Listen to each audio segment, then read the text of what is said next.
Good morning students. BEd first year के first paper बाल्यावस्था वृद्धि विकास चाइल्डहुड एंड ग्रोइंग अप के अंतर्गत आज हमने कल बुद्धि का अर्थ, परिभाषा, उसकी विशेषताएं आदि को देखा था। आज हम बुद्धि के सिद्धांतों को समझेंगे कि बुद्धि के सिद्धांत, हम इससे पहले बुद्धि के गिलफोर्ड के सिद्धांत आदि को हम लोग पढ़ चुके हैं। इसमें कुछ सिद्धांत अभी, जैसे कि ये सामान्य सिद्धांत है, इनको आज हम समझने का प्रयास करेंगे।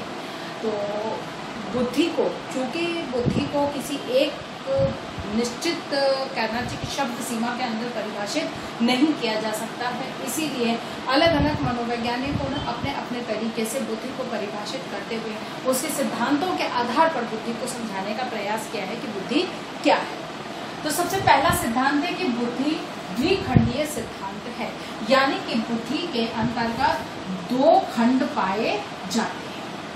अब ये दो खंड कौन कौन से हैं? पहला खंड है सामान्य योग्यता और दूसरा है विशिष्ट योग्यता, यानी कि बुद्धि के अंतर्गत दो प्रकार की बुद्धि पाई जाती है।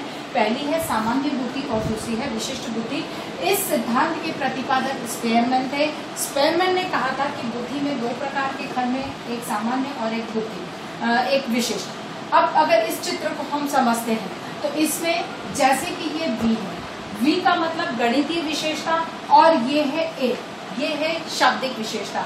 ये वाला जो सर्कल काम कर रहा है वो शाब्दिक विशेषता के लिए काम कर रहा है, और ये वाला जो सर्कल है ये काम कर रहा है गणितीय विशेषता। अब अगर इन दोनों को देखते हैं तो ये दोनों एक स्थान पर आकर एक दूसरे को काटते हैं, अर्थात कि एक दूसरे के अंदर सम्मिलित हो जाते हैं, और ये जो स्थान है वो है G, यानी कि सामान्य विशेषता। और ये जो इसको हमने V वाला है, V के अंतर्गत ये S1 दिया है। S1 विशिष्ट योग्यता है, S2 विशिष्ट योग्यता है। अर्थात कि अगर इस चित्र को समझें तो A वाला है हमारा शाब्दिक परीक्षण। हमने एक बालक के पर अप्लाई किया, स्पेयरमैन ने एक बालक के ऊपर अप्लाई किया। उसमें पहला तो एक बालक को, उसी एक बालक को दिया शाब्दिक परीक्षण, और दूसरी जगह आकर दिया गणितीय परीक्षण। शाब्दिक परीक्षण A और गणितीय परीक्षण B। अब जब इन दोनों को देखा तो G की जगह पर आकर ये एक जनरल सामान्य योग्यता का उपयोग, दोनों को ही हल करने के लिए बालक को सामान्य योग्यता का उपयोग करना पड़ा। S1 यानी कि शाब्दिक योग्यता और S2 यानी कि विशिष्ट गणितीय योग्यता, संख्यात्मक योग्यता। अर्थात कि जब इन दोनों योग्यताओं के लिए उसने प्रयास किया, इनका परीक्षण किया, तो दोनों जगह आकर एक सामान्य योग्यता का उसको उपयोग करना ही पड़ता है। जैसे इसको समझने के लिए हम ऐसे कह सकते हैं कि बालक ने भाषा ज्ञान हुआ, भाषा ज्ञान होगा तभी वह शाब्दिक योग्यता को भी हासिल करेगा, परीक्षण को हल कर पाएगा, और गणित के परीक्षण को भी हल कर पाएगा। अर्थात सामान्य जगह पर आकर क्या हो गया उसका भाषा ज्ञान, कि भाषा को उसने समझा तभी वह इन दोनों योग्यताओं को समझ पाएगा। दूसरा जो हमारा सिद्धांत है इसके अंतर्गत वो है प्रतिचयन सिद्धांत, यानी कि सैंपलिंग मेथड। इसका प्रतिपादन थॉमसन ने किया था।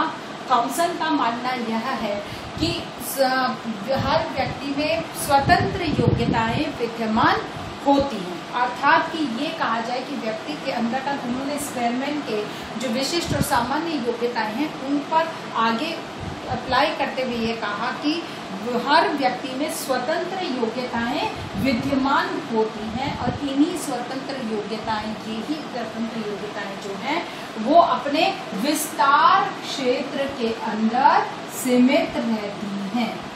ये, और जब आवश्यकता होती है तब वह दूसरे क्षेत्र में, यानी कि अन्य क्रियाओं में प्रविष्ट करती है, जैसे कि ये सर्कल A और सर्कल B।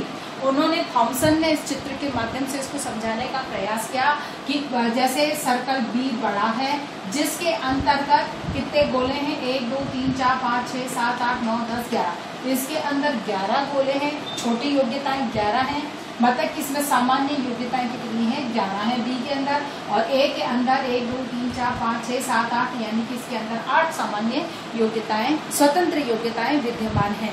लेकिन ये अपने अपने परिसीमन में निश्चित रहती हैं और आवश्यकता पड़ने पर दूसरे के साथ में प्रविष्ट होकर और उस कार्य को पूर्ण करने में विशिष्ट योग्यता का काम करती है। अर्थात कहने का मतलब ये है कि उनका मानना ये था कि एक बुद्धि कई खंडों में बहुत सारे समलिंग होते हैं, वो स्वतंत्र अपने दायरे में सीमित रहते हैं और आवश्यकता होने पर ये एक दूसरे के अंतर्गत या दूसरी प्रक्रियाओं के अंतर्गत अपना सहयोग प्रदान कर विशिष्टता को प्राप्त करते हैं। उसके बाद में तीसरा सिद्धांत है हमारा खंड विश्लेषण सिद्धांत। खंड विश्लेषण सिद्धांत थ्रस्टन के द्वारा दिया गया था। थ्रस्टन ने इस सिद्धांत का प्रतिपादन किया था। इन्होंने ये कहा था कि जो ये स्पेयरमैन है इसका जो विशिष्ट योग्यता का सामान्य और विशिष्ट योग्यता का जो सिद्धांत है इसी को उन्होंने कुछ और स्पष्ट करते हुए समझाने का प्रयास किया और उसी के आधार पर उन्होंने कहा कि मतलब कि उसमें एक विशिष्ट योग्यता या सामान्य योग्यता में भी बहुत सारे खंड विद्यमान होते हैं, जिसको कि उन्होंने इस प्रकार के अपने एक उसके चित्र के माध्यम से स्पष्ट करने का उन्होंने प्रयास किया था कि अगर हम खंड विश्लेषण को समझें तो उसमें जैसे कि ये इसकी शाब्दिक योग्यता है तो V1, V2, V3 और V4 से हम इसको स्पष्ट कर सकते हैं। यानी कि ये एक जो सामान्य योग्यता है ये कई खंडों में विभाजित होती है।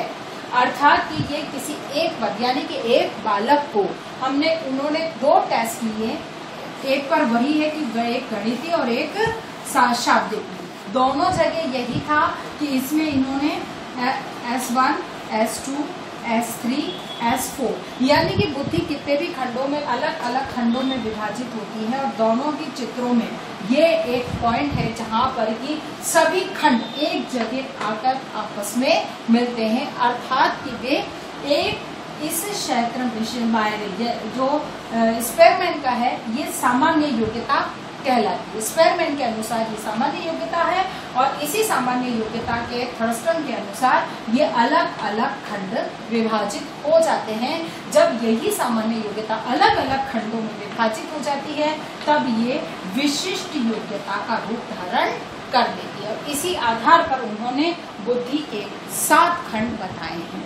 पहला मौखिक योग्यता यानी कि बालक में बुद्धि में जो बुद्धि होती है वो मौखिक योग्यता का विकास बालक में करती है। यानी कि बुद्धि का जो एक खंड है वो है बालक की मौखिक योग्यता का विकास करना। दूसरा है संख्यात्मक योग्यता यानी कि बालक को गणित या जैसे 1, 2, 3, 4 ये संख्यात्मक योग्यताओं को समझने में सहयोग प्रदान करती है या इसकी योग्यता प्रदान करती है।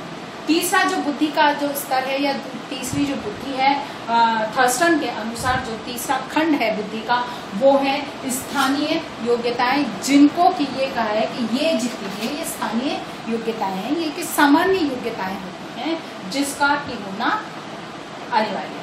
फिर प्रत्यक्षात्मक योग्यता जिसमें कि बालक एक खंड है जिसमें कि बालक में प्रत्यक्ष किसी चीज को समझने प्रत्यक्ष जो है सामने उसको समझने की योग्यता का विकास या प्राप्त होता है वो प्रत्यक्षात्मक योग्यता से प्राप्त होता है। प्रत्यक्षात्मक बुद्धि से बालक को इस योग्यता की प्राप्ति होती है। फिर स्मृति बुद्धि का जो अगला खंड है वो स्मृति खंड है यानी कि बालक को जो कोई भी चीज याद रहती है वो बुद्धि के इस स्मृति खंड के माध्यम से ही याद रहती है, उसकी स्मरण शक्ति का विकास होता है।